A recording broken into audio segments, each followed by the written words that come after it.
Hi everyone, welcome back to the latest updates and milestone for my sim motion rig building project, DIY project. Another major milestone reached last night where I've got all of the main components of the cockpit assembled and ready to install.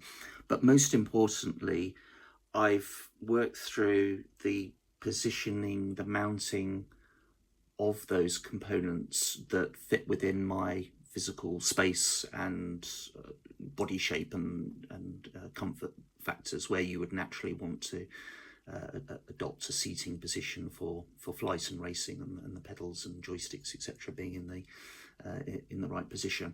I've got to say, this has been by far the most challenging section of the build process. Some people have commented on the servo motor, the base construction, and the electrical cables being something that they weren't particularly comfortable with. I've got to say that was a piece of cake compared to getting this right, because what's complicated about this stage, it's not building the cockpit, and in my case I'm using a kit from GT Omega called it's called the hybrid cockpit platform, and designed for sim racing, with lots of different mounting options and positioning and height for pedals for example Formula racing versus GT and rallying and things like that. But in my case I'm having to work with a limited range of headspace and ceiling heights. So what I'm trying to do is, in order to utilize the full range of motion of the sim rig and keeping things safe and things like that, I want my seat to be mounted as low as possible, because even in the park position, which you can see it now, the height of the platform is, let's have a look here.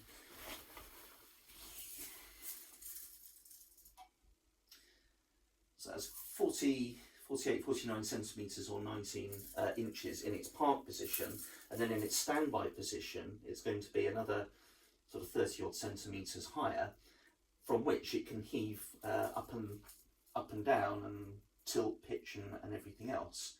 So the last thing I want is my head or the backrest of the chair colliding with the beams and low ceiling height that I've got.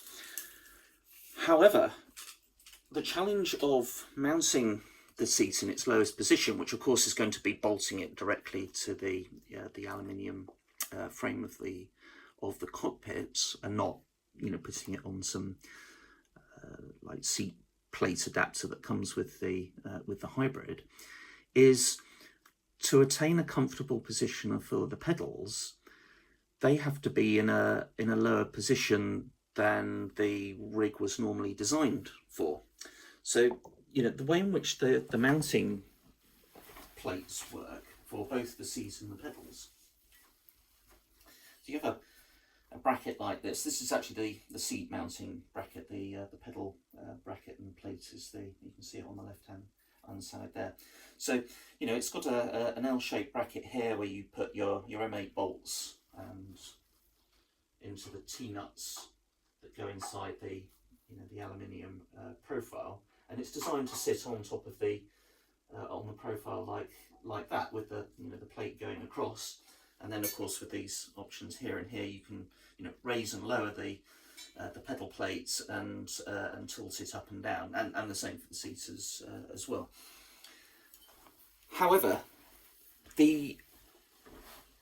even in its lowest position, the pedals for me were still too high. They were almost like in a go-kart or Formula One type position, because of course the seat is lower than would otherwise be expected if you were building the GT Omega hybrid on standing off of the floor and carpet and things like that.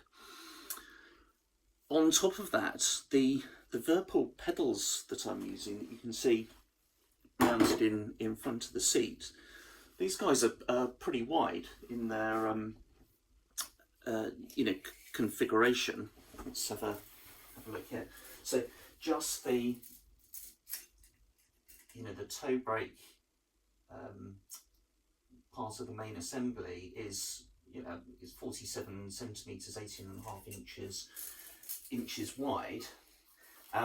You'll notice that I've actually removed the toe brake portion of the pedal.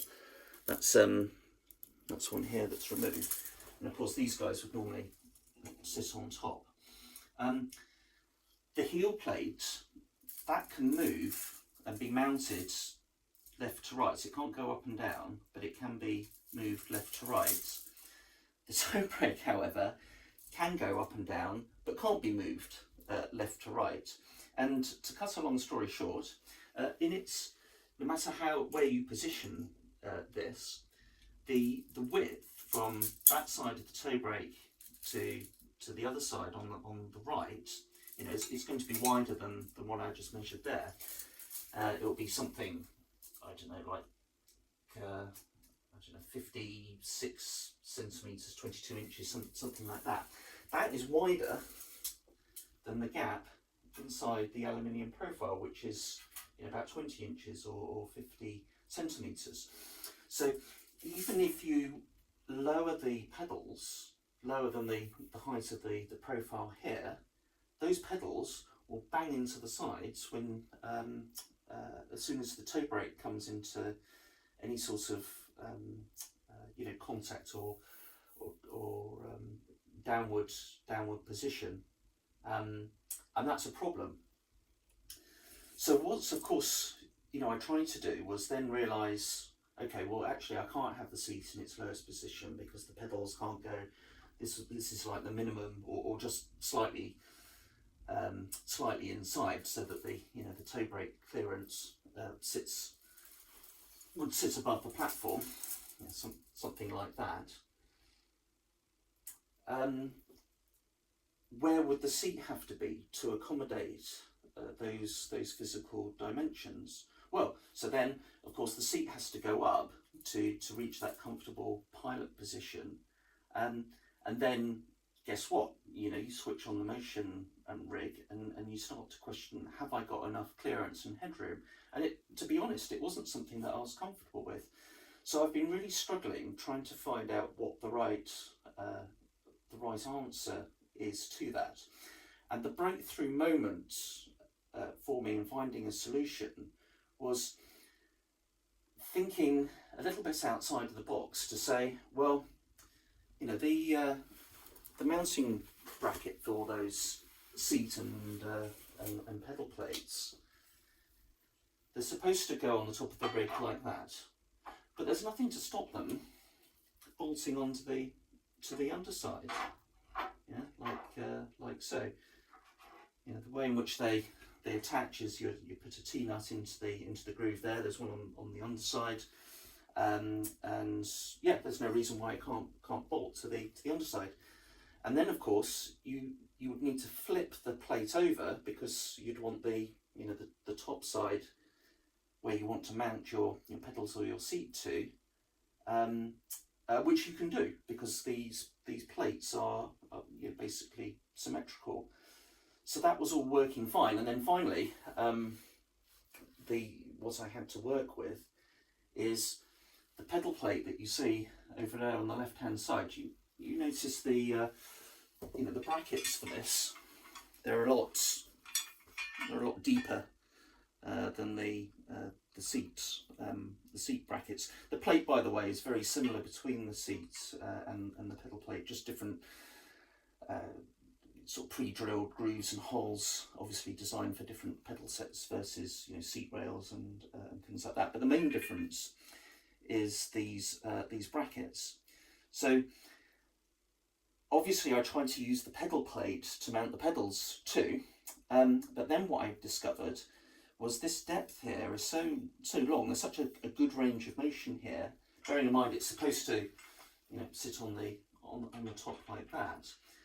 The problem I had was mounting it into its lower position here and sliding the pedal plate platform back to where it was in a comfortable position.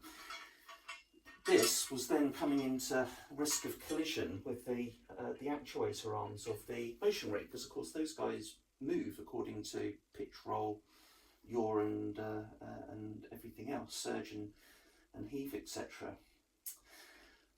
And then the final piece in the puzzle that got me to a solution is, actually, if I've got the seat in the lowest position, which is where I want it to be, mounted directly to the rig, I don't need that seat plate to mount the seat to the rig to. It's become superfluous, essentially. Therefore, why don't I use the seat plate as the pedal plate, which doesn't have, as admittedly, as large a range of options and depth there, but I don't think I need to go to the full extent, given that I can mount it below the aluminium profile on the left and right there.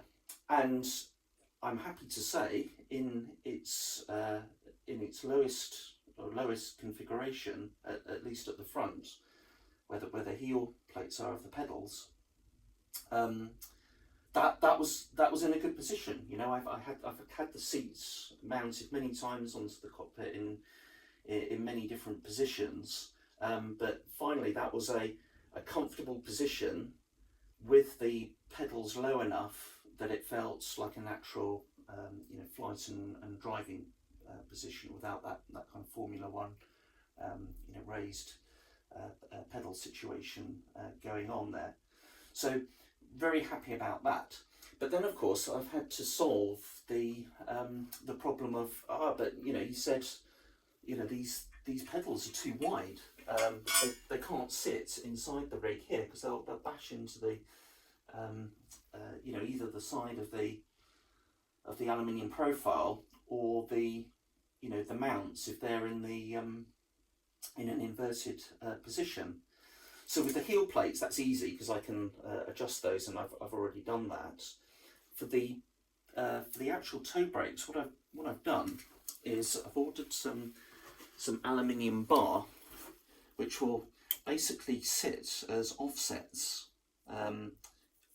inside of these mounting holes on the toe plate. That will basically allow me to mount the toe brake plates in that position there. It wants to be there, but that's too wide. It's going to come into collision and contact with the sides.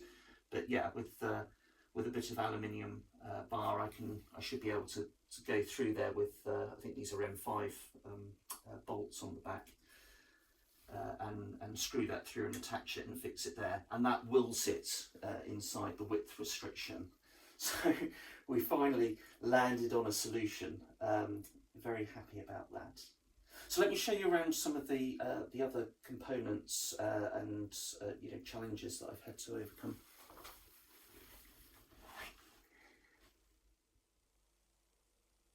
Okay, with a bit of a top view now, give you a different perspective on the mounting options for the rig. The way in which the aluminium profile of the cockpit is attached to the top assembly of the motion platforms. That's the top assembly, the bit that moves on the actuator arms, and this is obviously the GT Omega hybrid cockpit that I'm building. The way in which you physically attach the two together is by means of these adapter plates. There's one in each of the three corners of the top assembly. So this one here on the right, that one there on the left, and there's one there on the back that's not properly aligned at the moment, but you can see the plate there that's sort of hovering above the rig. And then what you do is, in order to basically there's a set of holes here pre-drilled that align to a series of holes that are already in the top assembly, and you can just drop an M8 bolt through those and stick a locking nut on the other side and tighten that up. I think I'm using 21mm M8 bolts to do that. Yeah, something along those lines.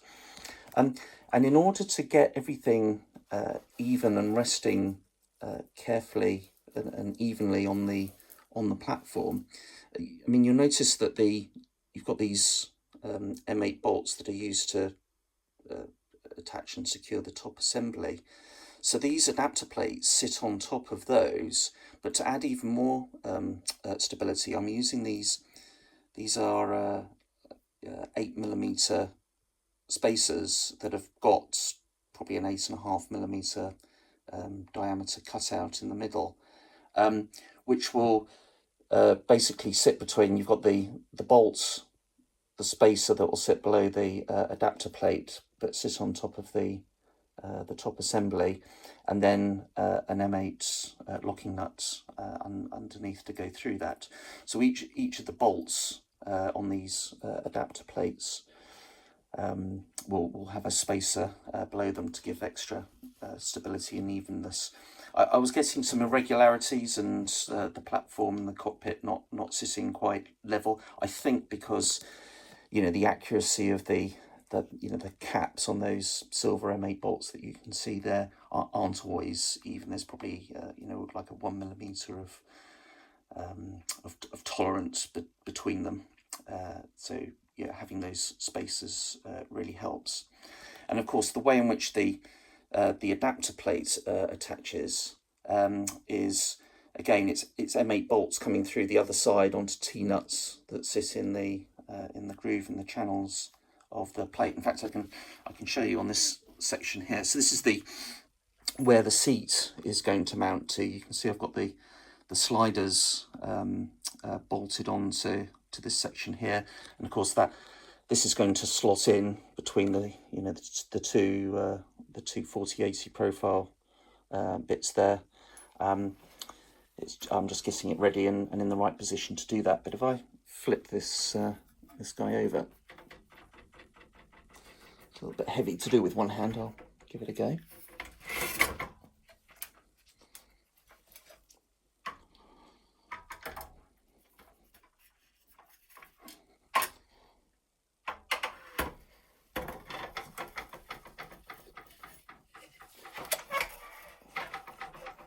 There you go. So as you can see, you've got in this case 3 M8 bolts that go into the T-nuts. So it's the same principle for the plates on the left and the right hand side. In their case, they've got 2, not 3 bolts that are going through through that adapter plate. Now, what I had to do as well was the people that make the Motion for Sim platform and produce these adapter plates, and it comes with the Motion for Sim kit. They don't know exactly what cockpit that you're going to be mounting to the Motion platforms. So hence that's why you've got a lot of pre-drilled holes in lots of different positions to give you lots of different mounting positions and options. And it just so happens that this GT Omega Hybrid isn't one of the standard widths that are supported by the plate. So I was able to get one M8 bolt in the right position, but in the end what I discovered was I needed to actually drill the second hole myself to get it lined up, which is one of the reasons. You can see I've got bits of white tape dotted around the rig there, and at the front, I don't know if you can see that, but it's a reminder to me to move the aluminium cockpit 1 centimetre to the left relative to the base position, because it wasn't sitting in the middle. It's now sitting in the middle, but I had to drill an additional hole on the left and the right plate to get that to properly align. But you're only going to know things like that when you start building the cockpits and trying to mount it, and basically getting a measuring rule and making sure that everything aligns properly there. That's the pilot seat, by the way, you can see I've got the seatbelt tensioner attached to the back of it. That's probably a topic worthy of its own video. I won't go into that now. And then in the background, you can see the GT Omega pedal plates with its larger brackets that I was showing you earlier. And just a top-down view there quickly of the Whirlpool pedals mounted to the seat plate, not the pedal plates of the GT Omega, which will go in its inverted position, and I'll show you that shortly. Again, because it's the seat plate, I had to drill the holes for the mounting of the Whirlpool pedals to the plate, but that wasn't particularly complicated. And you know, based on my experiences drilling the holes on the servo motors in my earlier video, I did listen to advice and feedback, and you'll be pleased to know I've got there some metal cutting compound and solution to help preserve the drill bits going through those steel plates, and yes, it worked like an absolute charm. So very pleased about that. It's been over 2 weeks of trial and error trying to get everything into its right position, but I'm happy to say I'm at the closing stages of that now. So I'm going to start mounting these different components to the rig and securing it, and I will show you the next stage. Here I've taken off the aluminium cockpits off the top assembly of the motion rig to get the mounting plates that you can see there, the three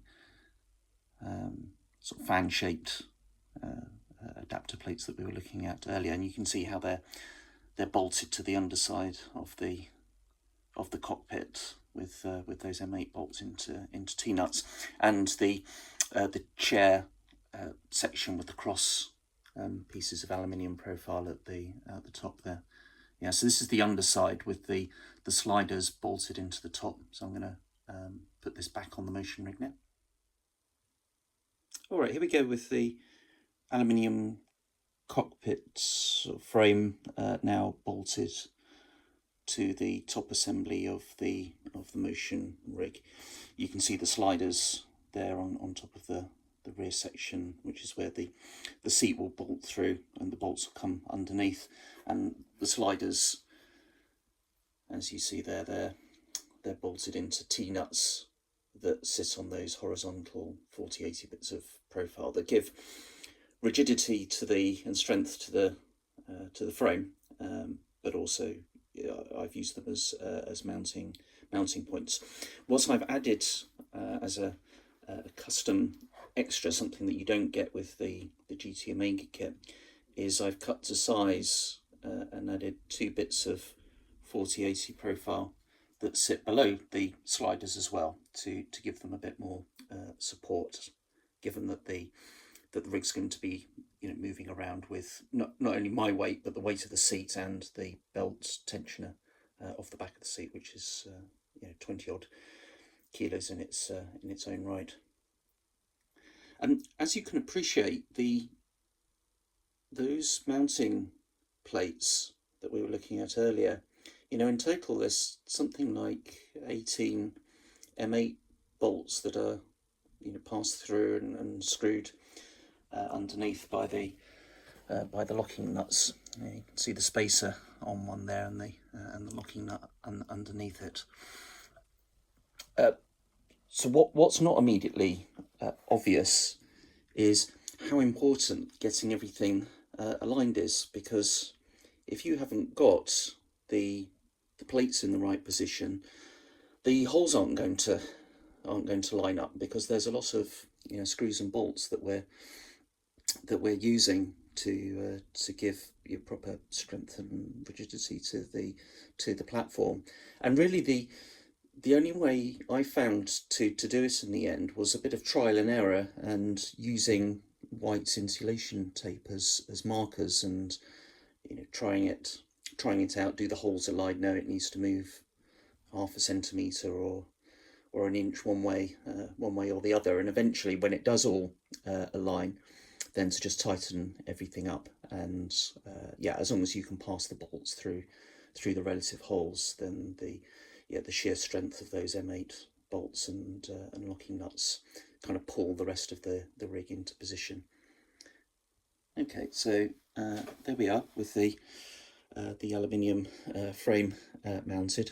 That's an adapter in front of you there for a Honeycomb Alpha flight yoke. That obviously doesn't come as standard as part of the GT Omega rig, but the hybrid platform does come as standard with these additional parts of the frame there to mount your accessories to. It also includes a side bit of frame for things like gear shifters and gear sticks and stuff like that. I don't know whether I'll end up using that, or we will see.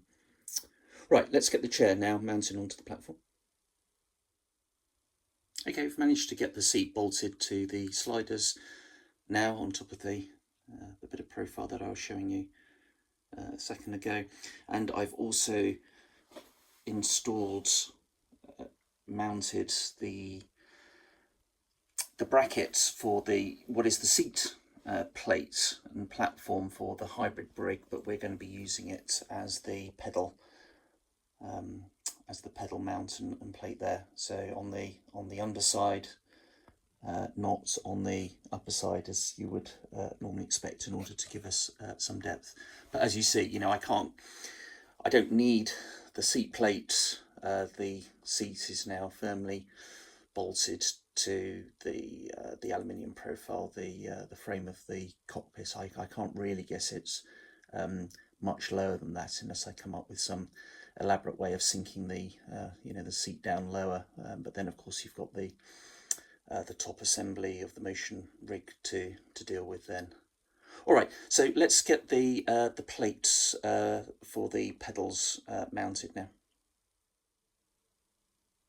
And finally there, now with the pedals attached to the plate and the plate to the mounts, and hopefully you can see here the level of clearance and what I was talking about earlier with the the Whirlpool pedals being just a bit too wide in their normal configuration, and the need to do something with the with the toe brake, which is effectively the next task on the list. I know in my case, having played around with this earlier, that I have the pedal plate on a bit of an incline towards the pilot seat. You see, it's a little bit higher mounted on the front part of the mount. The second mounting point up, where it's in the lowest position on the one closest to the seat, so that results in a slight incline towards the chair and the pilot seat. But I know once I get the depth right, and these can slide on the whole pedal plate and mounting system, can move up and down the aluminium profile, the frame, and then I'll tighten that up when it's in the right position.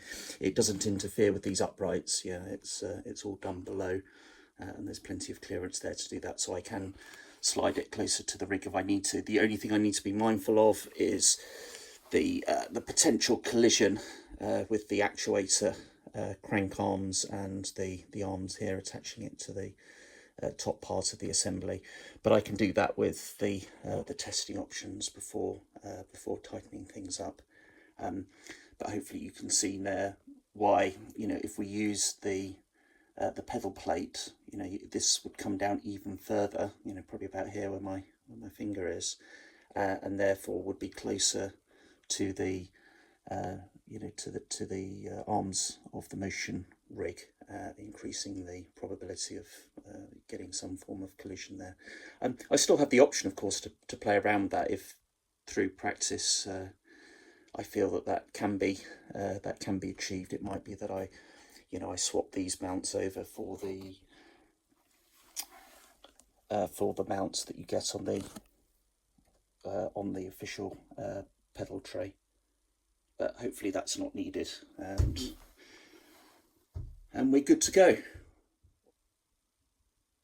And here's the temporary solution for my toe brakes for my pedals. So they're mounted now that they won't collide with the sides of the rig. I say temporary because I'm actually not entirely happy with the results. So I've used bits of aluminium bar with some M5 bolts there to secure the toe brakes in place. They are solid in the sense that they're not moving around. In fact, you know, on this one here, I've not even been able to successfully get the bar in, but because I've got two bolts on that quite substantial bit of aluminium there, it's holding it in place. So the, you know, these toe brakes, they're not wobbling at all. They're, you know, functioning and feel really really solid. They just don't look particularly great, and you know, obviously my attempts to try and drill it by hand were nowhere near good enough. So yeah, it holds it in place. It serves its purpose, but ultimately, I think I'll come back to that as a future project in 2025. Okay, well, thanks for watching. Hopefully you found that interesting or useful if you're embarking on a motion rig journey of your own. If you've got any questions, leave them in the comments below.